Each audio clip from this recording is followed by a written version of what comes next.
Alright, so if you're also a VR6 enthusiast, you're going to enjoy today's video because in today's video, we're going to be replacing the timing chain and the clutch on a 24-valve VR6. So for starters, I just had to take off the bumper, which only takes about 4 bolts. Then I took off the headlights and I drained the coolant. And after disconnecting a bunch of lines and sensors, the front pops right off. Next, let's remove the battery tray, the air filter, and then we'll move on to all the coolant lines. And the air filter is really easy to take off. You just have to slide this clip off and remove the sensor. Then it just pops off. After that, there's just one bolt here and one down there. Air box is out. Next, you just have to pop off these vacuum lines, but be very careful to not break them. As you can see, I broke this little thing right here, but that shouldn't cause a leak. Now you just gotta take off all the intake manifold bolts. There's about 9 of them on these VR6s, and I used to use this tool, but it's not very efficient. So if you're doing this job, I highly suggest you get yourself one of these. There's some bolts down here as well to get rid of this one and the one on the other side. Now you can pop off these 2 sensors, and then you gotta take off all these lines, but you gotta be very gentle with them because if you crack the intake manifold, these are pretty expensive to buy. Now we just gotta disconnect the coils,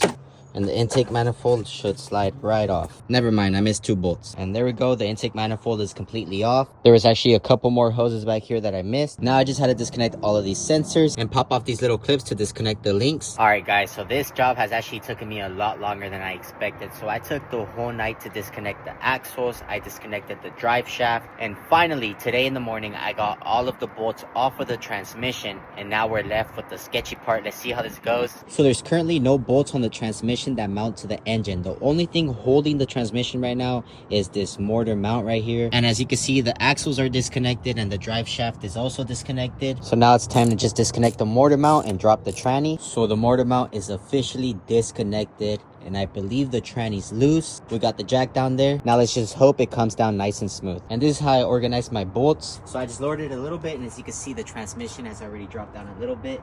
Now I gotta get it out without dropping it. This would be nice if I had a friend right next to me, but my friend is busy recording, so let's see how this goes. So the transmission is finally out. As you can see, this thing is gigantic, and I can't wait to pull off the clutch to see the condition of it because that thing is completely blown. I also can't wait to do the timing chain. Then I know I'll be set forever. I don't know if I'm gonna stop working here. I'm gonna go have a quick meal, then I'll see if I continue working tonight. I probably will at least get the timing chain done. I'll keep you guys updated. All right guys, so it got a little dark, but now that the tranny's off, it's time to take off the clutch. I'm on my second to last bolt. As you can see, I got all the bolts right here. There's 1, 2, 3, 4, 5, and now we gotta get the 6th bolt, and I can't wait to see the health of this clutch. We got all 6 bolts off. Now we can take this off.